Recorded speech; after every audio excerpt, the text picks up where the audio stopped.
마가복음 1장 21에서 34절까지의 말씀입니다. 우리 합독하겠습니다. 그들이 가버나움에 들어가니라. 예수께서 곧 안식일에 회당에 들어 가르치시되 무사람이 그의 교훈에 놀라니 이는 그가 가르치시는 것이 권위 있는 자와 같고 서기관들과 같지 아니함일러라. 마침 그들의 회당에 더러운 귀신 들린 사람이 있어 소리 질러 이르되 나사렛 예수여 우리가 당신과 무슨 상관이 있나이까? 우리를 멸하러 왔나이까? 나는 당신이 누구인 줄 아노니 하나님의 거룩한 자니이다. 예수께서 꾸짖어 이르시되 잠잠하고 그 사람에게서 나오라 하시니 더러운 귀신이 그 사람에게 경련을 일으키고 큰 소리를 지르며 나오는지라. 다 놀라 서로 들어 이르되 이는 어찌미냐 권위 있는 새 교훈이로다. 더러운 귀신들에게 명한즉 순종하는도다 하더라. 예수의 소문이 곧 온 갈릴리 사방에 퍼지더라. 많은 사람을 예당에서 나와 곧 야고보와 요한과 함께 시몬과 안드레의 집에 들어가시니 시몬의 장모가 열병으로 누워 있는지라. 사람들이 곧 그 여자에 대하여 예수께 여짜온대 나아가사 그 손을 잡아 일으키시니 열병이 떠나고 여자가 그들에게 수종드느니라.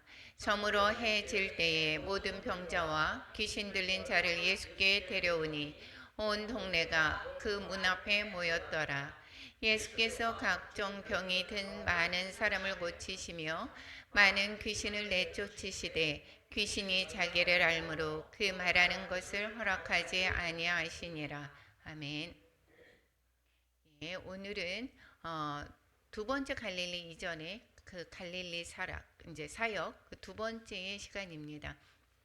다시 한번 사복음서에 나오는 예수님의 행적의 스토리를 처음 태어나면서부터 다시 한번 우리 살펴보겠습니다. 예수님이 베들레헴에서 탄생하셨습니다. 그리고 대헤롯 유아 살해 명령으로 말미암아 그 베들레헴에서 애굽으로 피신했다가 어디로 갔습니까? 나사렛으로 가서 30세까지 나사렛 사람으로 살았다라는 것입니다. 30세 그 공생애를 시작할 때에 먼저 세례를 받으시죠. 요한의 세례를 받고 나서 또 그 40일 동안 금식 기도하고 사단의 그 유혹을 물리치시고 그리고 사역을 시작합니다. 베드로와 안드레, 요한, 빌립, 나다나엘 5명의 그 세례 요한의 제자들을 이제 만나게 됩니다. 그리고 그들과 함께 제자들과 함께 가나의 혼인 잔치집에서 물로 포도주를 만드는 사건을 시작으로 예수님의 공생애가 시작되는 것을 볼 수가 있습니다. 공생애 시작 이후에 이제 첫 유월절이 돼서 왔습니다. 첫 유월절에 예루살렘으로 와서 거기에서 제일 먼저 한 것이 바로 성전 청결이었습니다. 그리고 예루살렘에서 약 8개월 동안에 예루살렘에서 그 사역을 했다라는 것입니다. 이것이 모두 다 요한복음에만 나와져 있습니다. 그리고 그 중간에 니고데의 방문을 볼 수가 또한 있었던 것을 우리는 기억할 것입니다. 그리고 나서 이제 8개월이 지나고 나서 그리고 세례 요한이 잡히고 나서는 이제 다시 갈릴리로 가게 됩니다. 갈릴리로 이동하는 길에 이 사마리아를 거쳐서 가게 되었다라고 얘기를 하고 일부러 주님께서는 사마리아를 거쳐가서 사마리아 수가성 여인을 만나게 되지요. 그래서 사마리아 여인이 복음을 받아들이게 되면서 그 또한 사마리아의 그 지역에 예수님을 소개하면서 많은 사람들이 주께로 돌아오게 되었다라는 것입니다. 그리고 나서 이제 가버나움에 이제 거처를 두고 이제 활동을 하게 되는 것입니다. 그리고 갔을 때에 먼저 어디부터 갔습니까? 가나의 물로 포도주를 만들었던 그 거기에 갔더니 거기에서 왕의 신하, 즉 거기에서는 안티바스 이 대헤롯의 아들 중에서 그 갈릴리 지역을 분봉왕이었던 그 안티바스의 그 신하, 왕의 신하가 이제 예수님이 오는 소리를 들었습니다. 그래서 가버나움에서 가나까지 와서 왕의 신하를 가 자기 아들의 병들었던 것을 고치는 사건이 있었습니다. 그리고 나서는 이제 가버나움에 이제 나사렛으로 갔는데 동네에 자기 동네에서 환영을 받지 못하고 가버나움으로 이사를 가게 되죠. 그리고 거기에서 오늘 제자를 부르시고 또한 활동하시는 내용이 오늘 본문의 말씀을 통해서 우리는 나눌까 합니다. 다시 한번 살펴보겠습니다. 여기 초록색에 있었던 부분이 그 갈릴리 지역입니다. 그러니까 이스라엘의 지도를 보면 여기에 위에 갈릴리 호수라고 얘기했죠. 호수입니다. 그 위에 조그만 갈릴리 호수 있고 쭉 선으로 해가지고 밑에다가 긴 또한 바다를 얘기를 사해라고 합니다. 그래서 염전이 많았었던 죽은 해, 이래서 사해죠. 그리고 이제 이스라엘 지도는 그래서 그리기가 쉽죠. 그리고 이 지금 초록색 부분 그쪽에가 이 헤롯 안디바가 여기 안티파스라고 얘기도 하기도 하고 안디바라고 얘기합니다. 여기에서 이제 분봉왕으로 있었던 것이고 예수님이 후에 여기에 있을 때에 이 그 아켈라오가 악정을 행함으로 말미암아 이 빌라도가 이제 파견이 되지요. 그래서 이 분홍색 지역이죠. 여기에서는 로마에서 직접 이제 파견을 하게 되는 것입니다. 여기에서 이제 그 위에 지금 초록색 지역 그쪽에서 이제는 활동을 하게 되는 것입니다. 그래서 가버나움이 있는데 그 위쪽 갈릴리 호수의 그 위쪽에 가버나움에서의 지금 오늘의 무대입니다. 거기 한번 기억을 하시고 볼 때에 가버나움에서 이제 있었던 일들 그것을 오늘 내용을 가지고 이야기할 것입니다. 제자들을 다시 부르게 됩니다. 다섯을 먼저 불렀습니다. 거기에 있을 때 베드로도 부르고 안드레도 있었고 쭉 불렀었는데 오늘 다시 부른다라는 것입니다. 그러면 뭐가 이상한가라고 볼 수가 있습니다.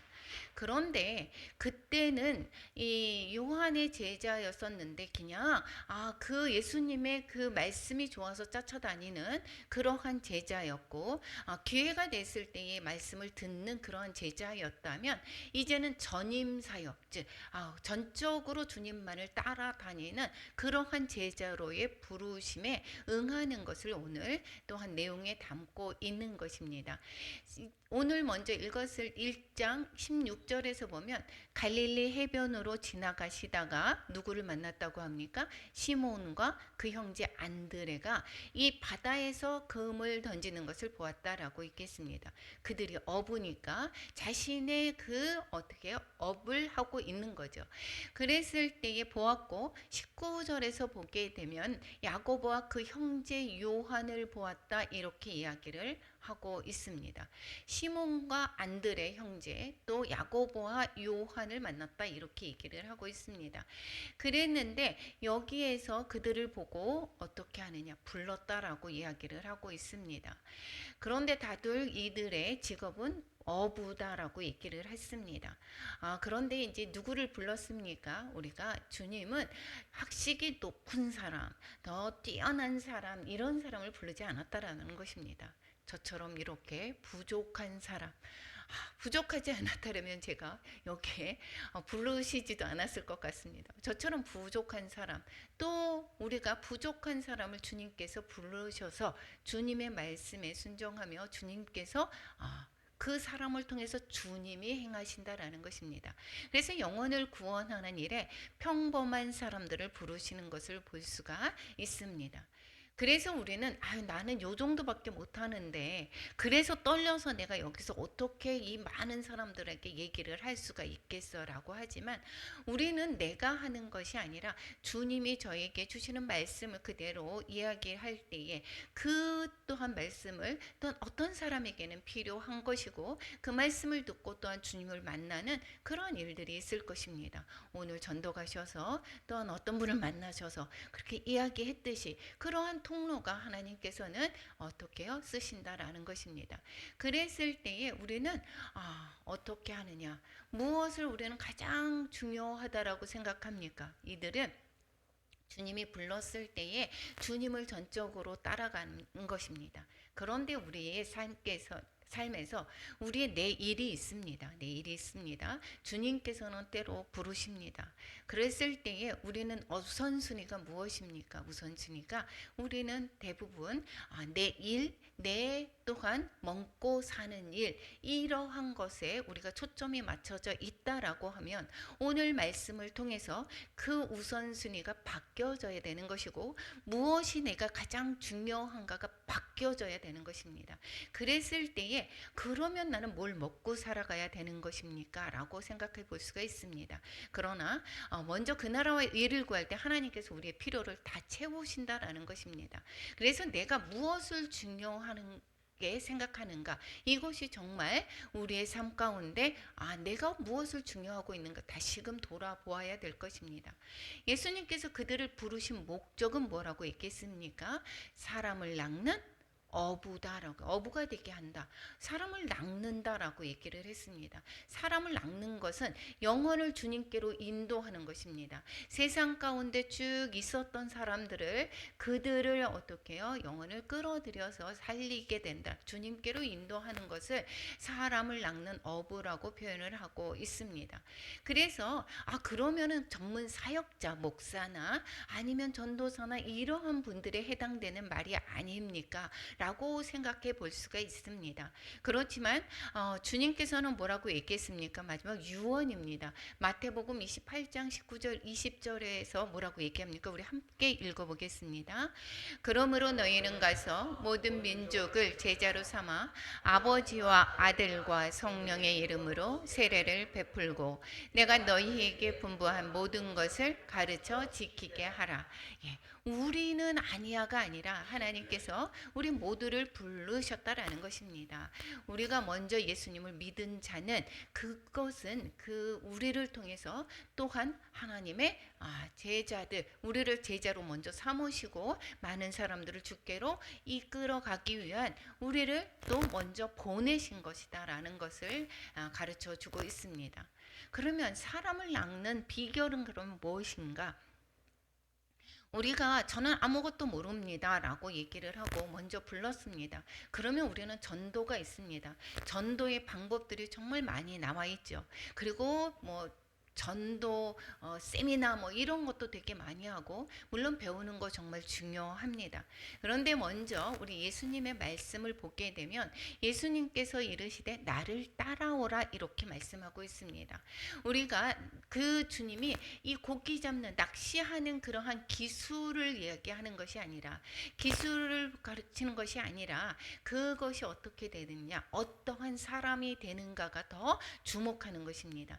그랬을 때에 이 어부죠. 어부는 기술이 베드로나 또한 요한이나 이러한 사람들이, 안드레나 모두 어부입니다. 그런데 밤이 새도록 어부가 고기를 못 잡았다라고 얘기합니다. 기술이 좋은데도 불구하고 그릇이 잡지 못했던 거, 주님의 말씀에 순종했을 때에 그물이 가득하게 고기가 잡혔던 이야기 아실 것입니다. 그와 마찬가지입니다. 우리가 전도 기술이 정말 뛰어나서 그 방법대로 했을 때에 또한 사람이 많이 낚여지는 것 같아 보이지만 그렇지가 않다라는 것입니다. 먼저 무엇이 되어야 되는가? 먼저 사람이 어떤 사람이 되어야 하는 거가 더 주목할 것입니다. 그래서 우리가 먼저 예수님을 만났는데 행위가 그렇지 않다라고 했을 때에 세상에 우리가 어떻게 비춰집니까? 너나 잘해. 그래서 교회 다니는 사람들이 더 심해. 이러한 모습을 듣게 됐을 때는 오히려 주님의 영광을 가리게 되는 것이고, 또한 우리가 가장 잘 아는 사람들을 또한 주께로 인도할 때에 그것은 어떻게 됩니까? 오히려 하나님을 멀게 하는 그러한 계기가 될 수도 있습니다.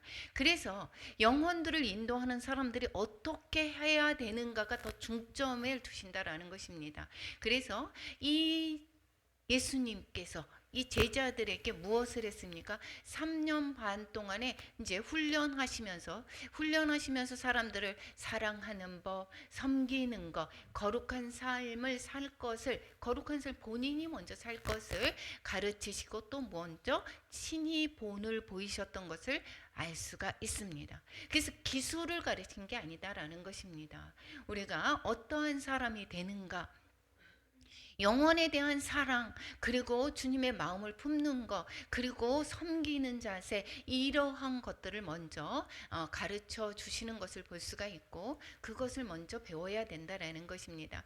그러면 부름을 받은 사람들이, 그리고 또한 예수님을 따라가는 태도는 그럼 어떻게 해야 되는가? 여기에서 18절에 뭐라고 얘기합니까?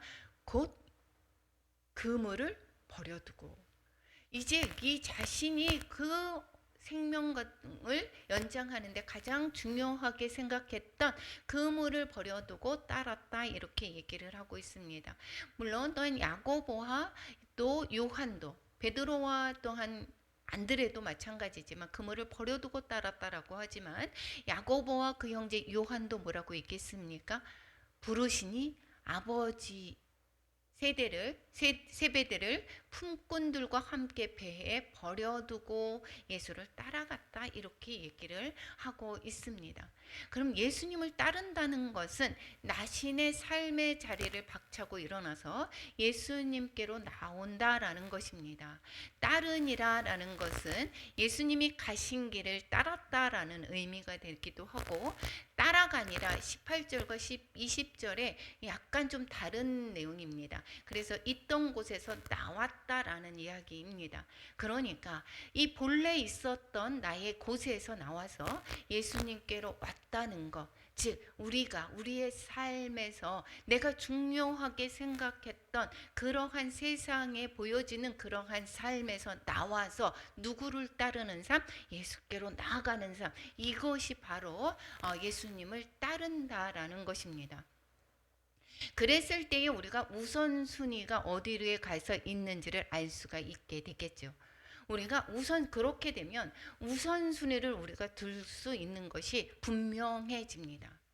이것이 바로 예수님을 따르는 삶인 것입니다. 계속해서 우리는 그래서 어떻게 하죠? 주일날 내가 결혼식이 있어요, 내가 어떠한 뭐가 있어요 라고 했을 때에 우리가 보았을 때에 어떤 것을 우선순위로 가게 됩니까? 예배보다 더 중요하게 생각하는 그러한 것을, 세상의 그러한 문제들, 이러한 것에 먼저 간다라고 한다면 이것이 바로 내 우선순위가 먼저 있지 않다라는 것을 볼 수가 있습니다.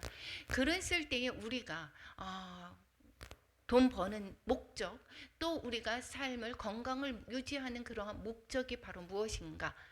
내가 다른 사람들에게 잘 보여지기 위한 것이 아니라 정말 하나님의 나라를 위해서 내가 수고하고 애쓰고 섬기고 사랑하고 이러기 위한 그것이 목적이 되어야 되는 거지. 그래서 먼저 하나님을 바라볼 때에 이 다른 것이 어떻게 됩니까? 도구가 될 수 있는 것이고, 그것을 하나님이 어떻게 보시고 우리를 채워주시는 것을 볼 수가 있습니다. 나는 아무것도 안 했는데도 불구하고 어떻게 통해서 다른 사람들이 갖지 못했던 부분들을 채워주시고 또한 확장해 나가는 것, 이런 것들을 우리 삶 가운데서도 경험하게 됩니다. 그런데도 우리는 경험과 그리고 기사와 이적을 초점에 맞춰서 내가 믿는다라고 하면, 그러면 이게 시간이 지나면 희미해집니다. 우리의 경험이라든가 기사와 이적은 희미해집니다. 그러면 우리는 하나님의 말씀에 따라서 언제나 변함이 없어야 되는 것입니다. 이것이 우리의 하나님을 따르는, 예수님을 따르는 자의 그러한 삶이다라는 것을 가르쳐 주고 있습니다. 자신들이 지금까지 우리가 발버치고 살았던 그 환경을 떠나서 전혀 다른 환경으로 나아가는 것이다라는 것입니다. 이것이 바로 예수님을 따르는 것, 새로운 삶, 하나님의 나라의 삶이 시작되었다라는 것입니다. 우리가 예수님을 따른다라고 하는 것은 변화는 없습니다. 그 자리에 그대로 있습니다. 하지만 우리의 마음의 우선순위가 바뀌어지고 우리의 마음의 자세가 바뀌어졌다라는 것입니다. 그래서 우리의 마음이 어떻게 되느냐, 내가 겉에 봤을 때에 예전의 어떠한 마음, 하나님보다 내가 어떻게 해요? 세상 것에 목마름을 채웠던 이러한 삶이라고 하면 하나님의 말씀에 순종하고 내가 거룩으로 나아가는 삶인 것입니다. 그래서 하나님을 알면 알수록 어떻게 합니까? 더 거룩해지는 것입니다. 더 정결해지는 것입니다. 남이 보아서가 아니라 남이 나를 어떻게 보느냐에서가 아니라 하나님이 나를 알기 때문에 하나님 앞에 서는 것을 늘 기억하고 내가 사람한테 잘 보이려고 하는 것이 아니라 하나님의 말씀 따라서 하나님의 성품을 배우고 하나님을 따라가는 삶, 이것이 그래서 이 제자들이 어떻게 합니까? 숙식을 같이 하면서 순수 주님이 가시는 길을 따라가는 것이었던 것입니다. 우리는 그럼 왜 전도하기가 쉽지 않은가? 우선은 예수님을 따라가지 않기 때문이다라고 이야기를 하고 있습니다. 얼마나 주님께서 이렇게 해서 영혼을 얼마나 많이 주님께로 인도하는가, 이것은 누구는 많이 했어. 저 사람은 정말 많이 했어. 어떤 사람은 요만큼 했어. 이것이 양의 비교가 되는 것이 아닙니다. 우리가 스데반 집사를 잘 알 것입니다.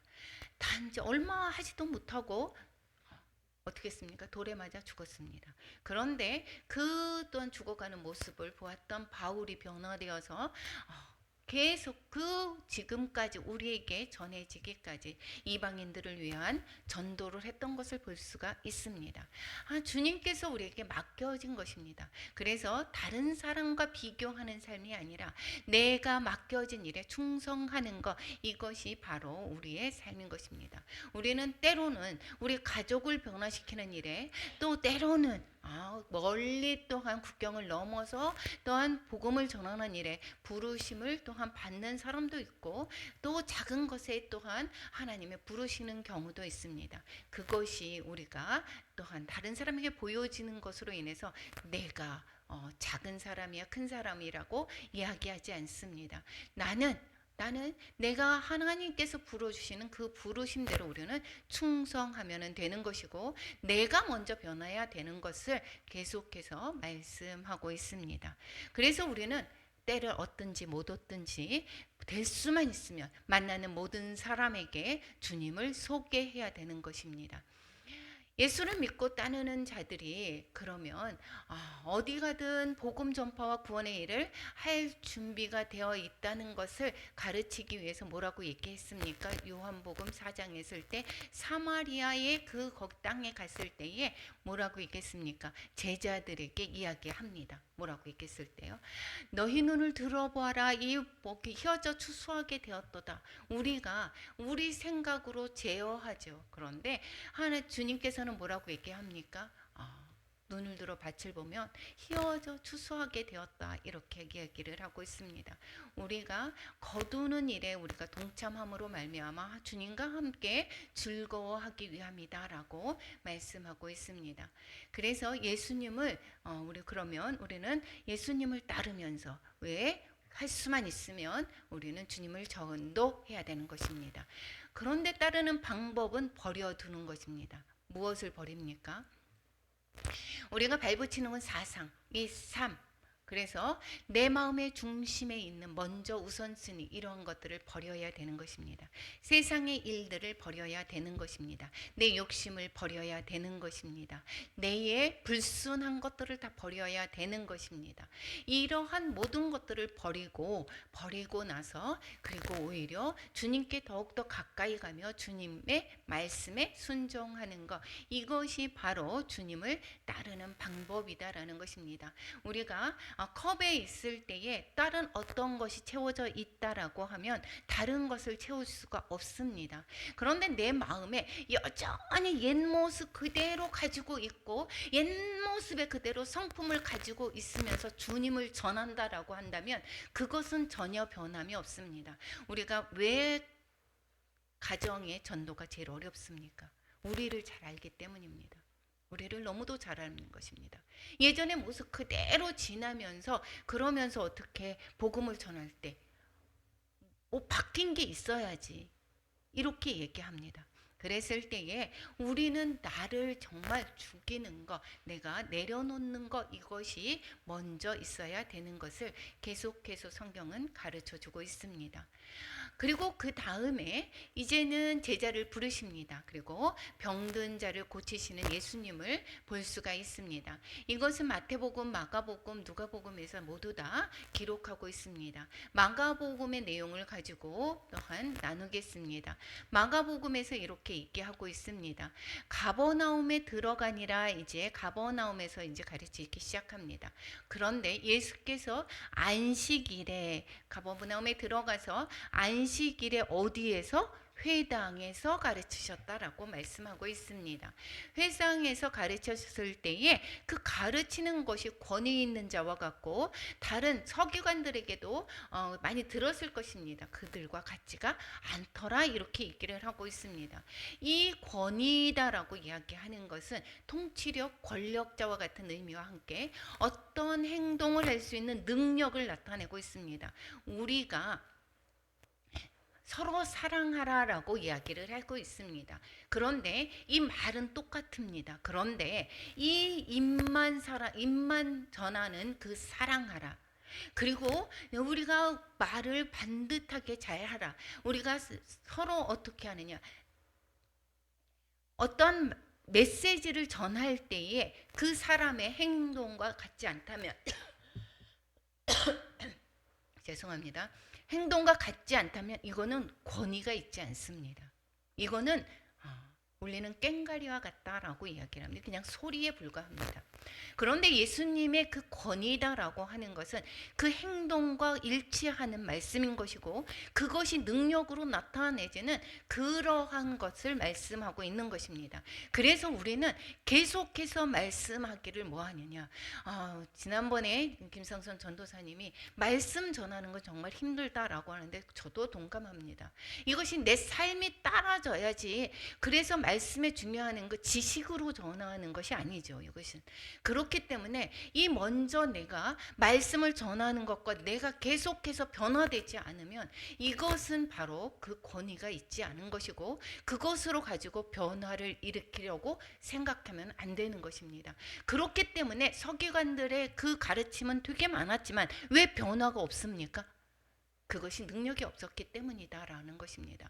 그래서 무사람들이 놀랐다라고 이야기하고 있습니다. 서기관들은 모세의 율법을 그냥 해석하는 차원이었다라고 하면 예수님은 하나님의 그 모세의 하나님으로 말씀하시는 것이고 그리고 능력이 나타나기 때문이다라는 것입니다. 그래서 그런데 우리가 놀랍지만 놀라워하고 있습니다. 그런데 그 뒤에 이분들은 어땠습니까? 예수님을 믿지 않는다라는 것입니다. 놀라는 것에서 그친다라고 하면 이것이 또한 잘못되었다라는 것입니다. 그래서 우리는 소리는 다 듣습니다. 듣는데 그 듣는 것에서 그치는 것이 아니라 정말 말을 듣는다, 말을 안 들어 우리 이렇게 얘기하는 것은 순종으로 가지 않는다라는 것을 표현하고 있는 것처럼 이들은 많은 들었고 능력이다 놀랍다라고 하지만 전혀 어떻습니까?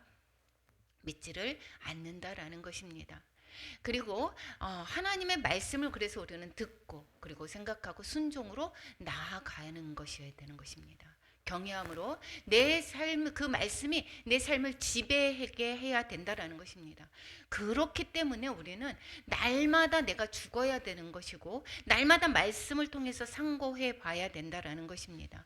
그리고 그때에 회당에서 가르치고 있는데 귀신이 들어왔다라고 합니다. 귀신이 소리를 질렀다라고 얘기합니다. 회당에는 어떠한 장소입니까? 거룩한 장소입니다. 그 거룩한 장소에 귀신이 들어왔다라는 것입니다. 귀신이 그 거룩한 장소를 유린하고 있는 모습입니다. 왜 그렇습니까? 그 장소가 어떻게 해요? 그 영적으로 어떻게 해요?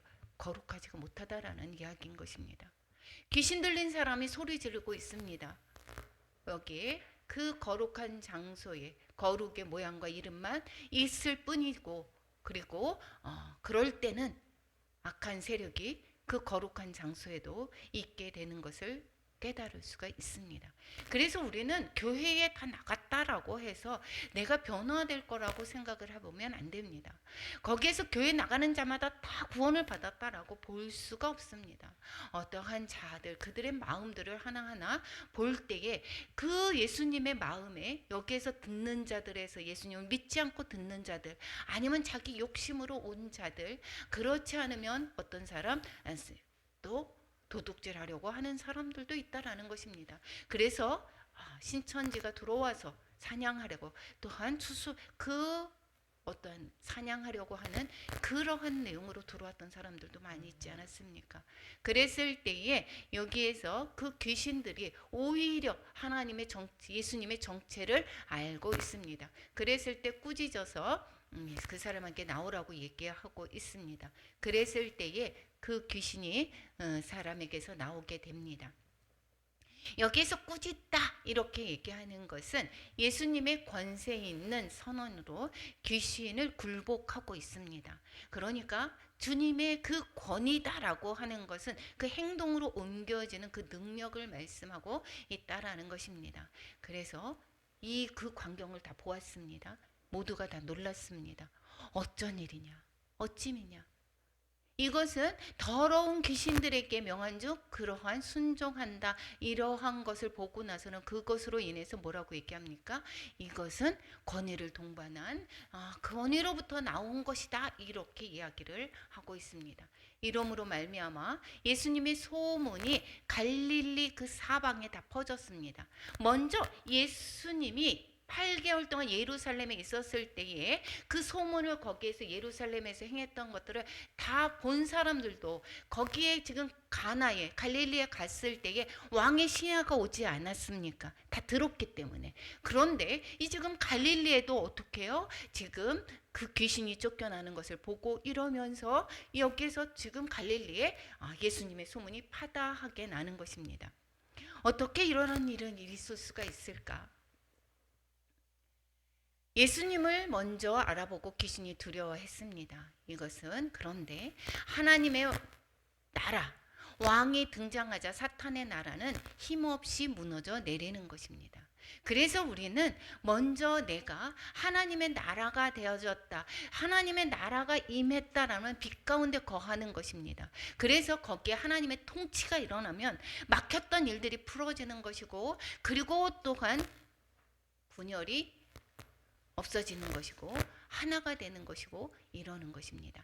계속해서 지금 말씀하는 것은 이 마가복음에서 이러한 예수님 어찌 믿냐, 예수님을 계속해서 드러냅니다. 예수님은 주님이 하나님이 보내신 종이다라는 것을, 하나님이 보내신 자다라고 이것을 계속해서 가르쳐 주고 있습니다. 저자가 이게 누구이기에 이러한 일들이 가능할까라고 이야기하는 것, 이 모든 것들이 하나님께서 보내신 종이다라는 것을 말씀하고 있습니다. 그리고 나서 29절에서부터 31절까지는 베드로의 장모가 이제 열병을 치유받는 내용이 담겨져 있습니다. 회당에서 이제 나왔다라고 얘기했습니다. 회당에서 이제 나와서 어디로 갔습니까? 야고보와 요한과 함께 시몬과 안드레 형제죠, 집에 들어갔다라고 얘기합니다. 그랬을 때에 시몬의 장모가 열병으로 누워 있었다라고 얘기했습니다. 베드로의 장모라는 이야기죠. 그랬을 때에 그 예수님이 그 여자에게 어떻게 해요? 손을 잡아 일으켰더니 열병이 떠나갔다, 그리고 나서 그들에게 수종을 들었다, 이렇게 얘기하고 있습니다. 하나님 나라의 통치가 성취되는 모습이다라는 것입니다. 하나님의 나라가 있을 때에 우리가 어떻게 된다라고 했겠습니까? 어떤 것이 질병이 치유되고 또 막힌 것들이 풀려지고 또한 평화가 일어나고, 이러한 모든 일들이 일어나는 게 예수님과 함께 있을 때 하나님의 나라가 통치될 때에 있게 되는 것입니다. 그래서 우리 마음 가운데 하나님의 나라가 임하게 되면 우리는 어떻습니까? 어떠한 상황과 조건을 바라봐서 내가 두려워하고 떨리는 것이 아니라 내 마음에 평강이 찾아오는 것입니다. 사람들이 여인에게 아무것도 조치를 할 수 없었는데 예수님께서 손을 잡아 일으켰을 때에 열병이 떠나갔습니다. 우리가 문제가 있어서 그 어떤 것도 어떠한 사람에 의해서 할 수가 없었던 것이 있습니까? 주님께 나왔을 때에, 주님께서 그 손을 잡아줄 때에 그 모든 또한 막혔던 것, 모든 문제들이 풀려지는 놀라운 일들이 있을 줄 믿습니다. 피조 세계를 병들게 하는 그 악의 세력을 이기신 거기 때문이라는 것입니다. 모든 슬픔, 고통 속에 있는 우리의 손을 잡아 주실 때에 우리의 슬픔이 물러가고 고통이 떠나가게 되는 것을 우리는 날마다 삶 가운데 체험하시기를 축복합니다. 열병에서 치유받은 장모는 그 어떻게 했습니까? 나는 났어. 그리고 어떻게 합니까? 예전의 모습으로 간 것이 아니라 변화가 됩니다. 우리는 예수님을 만났습니다. 그러면 내 삶 그대로 그때 과거의 삶을 산다라고 하는 것은, 이것은 바로 어떻게 하는 것입니까? 목욕했다가 다시 옛것으로 돌아가서 다시 돌아가는 것. 주님을 또한 만났다라고 했을 때에 이 장모는 어떻게 했습니까? 시몬의 장모는 예수님과 제자들을 섬겼다라고 얘기를 하고 있습니다. 그게 완전하게 회복되어서 예수님과 제자들뿐만 아니라 집에 찾아온 수많은 병자들을 돌보는 그러한 사람으로 변화되었다라는 것입니다. 우리가 이 지금 마태복음, 마가복음, 누가, 요한 이렇게 쭉 보면서 이 지금 제자의 중점, 예수님과 제자의 초점이 맞춰져 있지만 많은 여자의 그 헌신을 우리는 그 뒤에서 맥면으로 바라볼 수가 있습니다. 마리아가 그렇습니다. 여기에 시몬의 장모가 그렇습니다. 또 다른 요한의 어머님 마리아도 있고, 이러한 많은 사람들로 인해서 여기에서 예수님의 그 사역을 도왔던 것을 우리는 면면히 볼 수가 있습니다. 우리가 기록되어져서 시몬이야 누구야 이름이 적혀지지 않았지만, 드러나지는 않았지만, 인도의 사역 가운데 담임 목사님의 이름으로 갖게 됐지만, 그 보이지 않는 그러한 많은 것들을 누가 섬기고 있습니까? 헌신으로, 물질로 헌신하고 기도로 하는 이러한 모든 사람들이 있기에 그 사역을 감당하는 것을 또한 알 수가 있습니다. 그러한 자로 우리를 부르셨다라는 것입니다. 우리가 하나님의 능력과 은혜를 먼저 경험한 자는 그러면 섬기는 것입니다. 그래서 섬기고, 그리고 우리가 먼저 불러주셨다, 먼저 알았다, 깨달았다, 경험했다. 이것은 가족 가운데서도 내가 실천을 보여야 되고, 또한 본을 보여야 되는 것입니다. 그랬을 때에 가족들이 변화되고 주변의 사람들이 변화되는 것입니다. 그리고 32절에서 34절까지 각종 병든 사람을 고치시고 귀신을 쫓아내는 내용이 있습니다. 점으로 해질 때에 이것은 안식일이 지났다라는 것입니다. 안식일에 병 고치는 일로 후에 어떤 꼬투리를 잡는 일이 있었죠. 이것은 안식일에 일을 하면 안 된다라고 해서 얘기했던 것인데, 베드로의 장모는 그 내부적으로 했습니다. 많은 사람들에게 들춰지지 않았던 것입니다. 그런데 저물 때에, 이제 안식일이 지났습니다. 그랬을 때에 모든 병자와 귀신 들린 자를 예수님께 데려왔습니다. 아까 갈릴리에 모든 사람들이 소문이 자자했다고 했지 않았습니까? 그래서 온 동네 사람들 그 문 앞에 모여 있는 것입니다. 그런 사람들을, 각종 병이 든 많은 사람들을 고쳤다라고 얘기합니다. 많은 귀신을 내쫓으셨다라는 것입니다. 그리고 귀신이 또 말하려고 하는 것을 허락하지 않았다라는 것입니다. 이러한 것들, 귀신의 권세를 철저하게 무력화하는 것을 볼 수가 있습니다. 하나님의 나라가 임하는 곳에서는 어둠이 물러가는 것입니다. 우리를 괴롭히는 그 모든 상황에 그 어둠의 세력이 관여하고 있었던 그러한 것들로 인해서 우리가 막혀 있는 것이 있습니까? 하나님의 나라가 임할 때 그러한 모든 것들이 떠나가는 것을 아시기 바랍니다. 나사렛 예수 이름으로 명하노니 그 모든 어둠의 권세들은 다 떠나갈지어다. 예수님이 함께 하실 때 그 모든 어둠의 권세들은 물러갈 것입니다. 병든 곳에 자유와 치유가 있습니다. 안식이 있습니다. 분열과 다툼의 현장에서는 화해가 있는 것이고, 절망과 죽음이 휩쓰는 곳에서는 생명이 임하는 것입니다.